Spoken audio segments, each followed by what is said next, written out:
1 Samuel chapter 28. In those days the Philistines gathered their forces to fight against Israel. Achish said to David, "You must understand that you and your men will accompany me in the army." David said, "Then you will see for yourself what your servant can do." Achish replied, "Very well. I will make you my bodyguard for life." Now Samuel was dead, and all Israel had mourned for him and buried him in his own town of Ramah. Saul had expelled the mediums and spiritists from the land. The Philistines assembled and came up and set up camp at Shunem, while Saul gathered all Israel and set up camp at Gilboa. When Saul saw the Philistine army, he was afraid. Terror filled his heart. He inquired of the Lord, but the Lord did not answer him by dreams or Urim or prophets. Saul then said to his attendants, "Find me a woman who is a medium, so that I may go and inquire of her." "There is one in Endor," they said. So Saul disguised himself, putting on other clothes, and at night he and 2 men went to the woman. "Consult a spirit for me," he said, "and bring up for me the one I name." But the woman said to him, "Surely you know what Saul has done. He has cut off the mediums and spiritists from the land. Why have you set a trap for my life to bring about my death?" Saul swore to her by the Lord, "As surely as the Lord lives, you will not be punished for this." Then the woman asked, "Whom shall I bring up for you?" "Bring up Samuel," he said. When the woman saw Samuel, she cried out at the top of her voice and said to Saul, "Why have you deceived me? You are Saul." The king said to her, "Don't be afraid. What do you see?" The woman said, "I see a ghostly figure coming up out of the earth." "What does he look like?" he asked. "An old man wearing a robe is coming up," she said.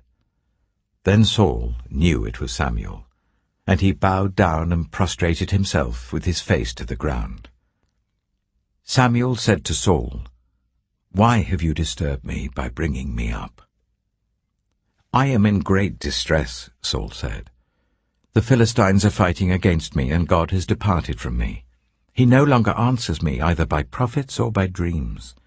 So I have called on you to tell me what to do." Samuel said, "Why do you consult me, now that the Lord has departed from you and become your enemy? The Lord has done what he predicted through me. The Lord has torn the kingdom out of your hands and given it to one of your neighbors, to David. Because you did not obey the Lord or carry out his fierce wrath against the Amalekites, the Lord has done this to you today. The Lord will deliver both Israel and you into the hands of the Philistines, and tomorrow you and your sons will be with me. The Lord will also give the army of Israel into the hands of the Philistines." Immediately Saul fell full length on the ground, filled with fear because of Samuel's words. His strength was gone, for he had eaten nothing all that day and all that night. When the woman came to Saul and saw that he was greatly shaken, she said, "Look, your servant has obeyed you.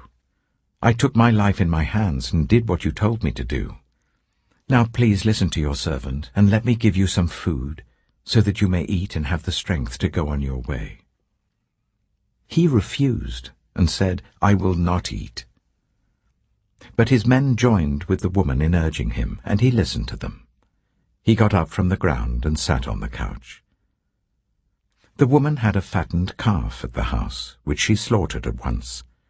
She took some flour, kneaded it, and baked bread without yeast. Then she set it before Saul and his men, and they ate. That same night they got up and left.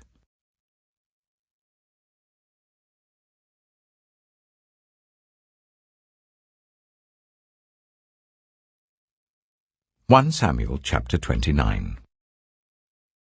The Philistines gathered all their forces at Aphek, and Israel camped by the spring in Jezreel. As the Philistine rulers marched with their units of hundreds and thousands, David and his men were marching at the rear with Achish, The commanders of the Philistines asked, "What about these Hebrews?"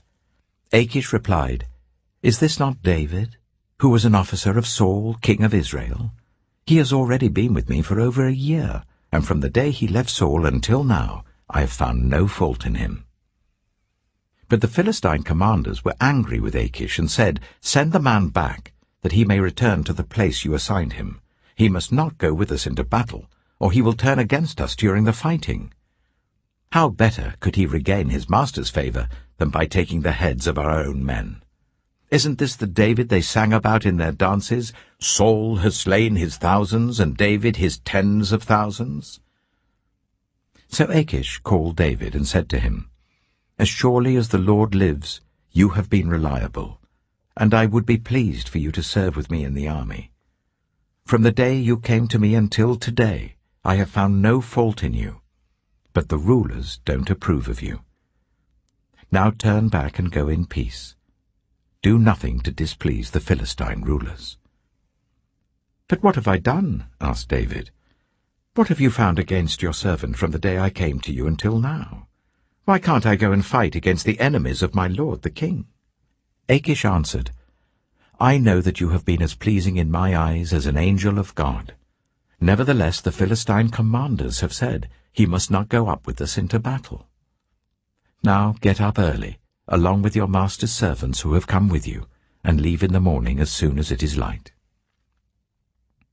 So David and his men got up early in the morning to go back to the land of the Philistines, and the Philistines went up to Jezreel.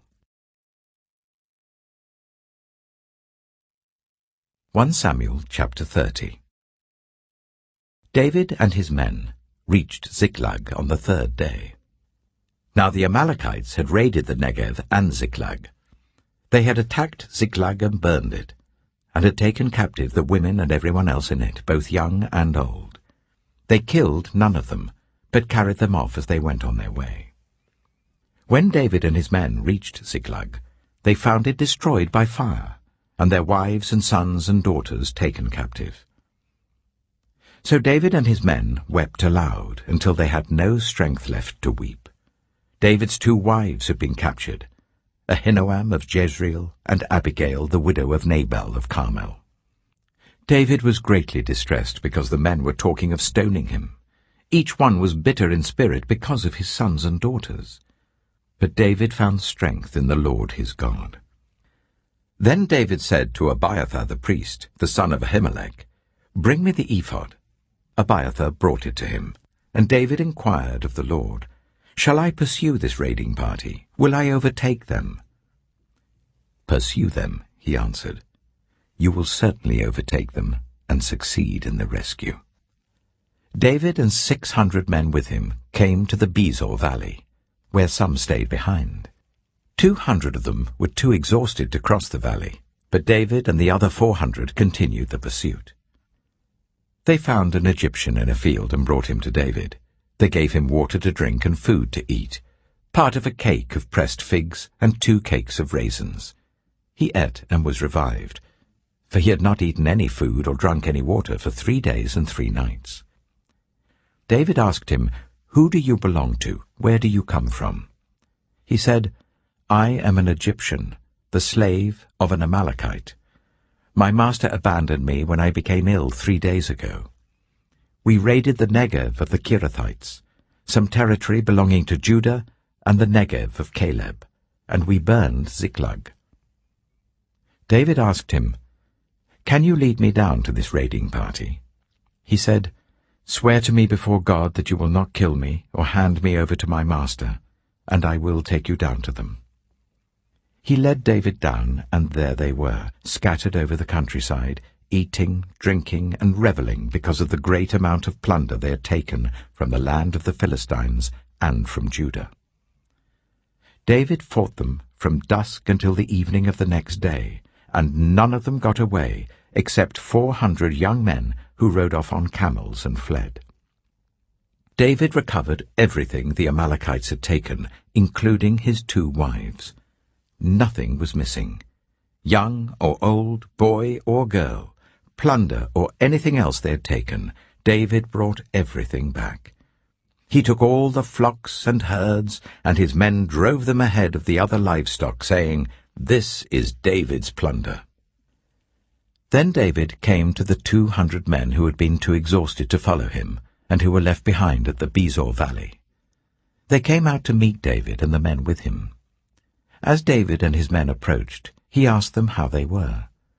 But all the evil men and troublemakers among David's followers said, "Because they did not go out with us, we will not share with them the plunder we recovered. However, each man may take his wife and children and go." David replied, "No, my brothers, you must not do that with what the Lord has given us. He has protected us and delivered into our hands the raiding party that came against us. Who will listen to what you say? The share of the man who stayed with the supplies is to be the same as that of him who went down to the battle. All shall share alike." David made this a statute and ordinance for Israel from that day to this. When David reached Ziklag, he sent some of the plunder to the elders of Judah who were his friends, saying, "Here is a gift for you from the plunder of the Lord's enemies." David sent it to those who were in Bethel, Ramoth-Negev, and Yattah, to those in Aroah, Sifmoth, and Eshtemoa, and Rachal, to those in the towns of the Jerahmeelites and the Kenites, to those in Hormah, Bor-Ashan, Athak, and Hebron, and to those in all the other places where he and his men had roamed.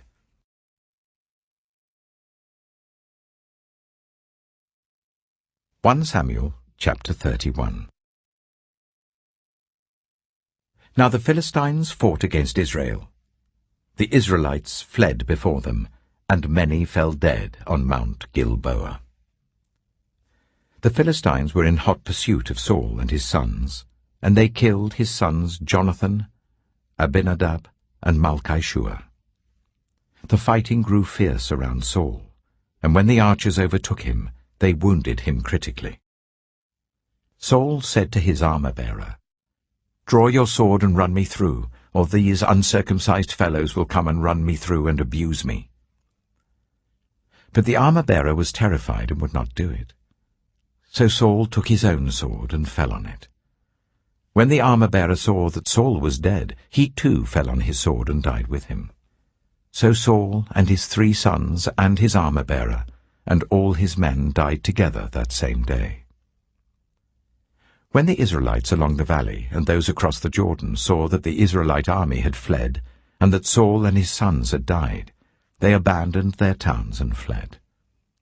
And the Philistines came and occupied them. The next day, when the Philistines came to strip the dead, they found Saul and his 3 sons fallen on Mount Gilboa. They cut off his head and stripped off his armor, and they sent messengers throughout the land of the Philistines to proclaim the news in the temple of their idols and among their people. They put his armor in the temple of the Ashtoreths and fastened his body to the wall of Beth-shan.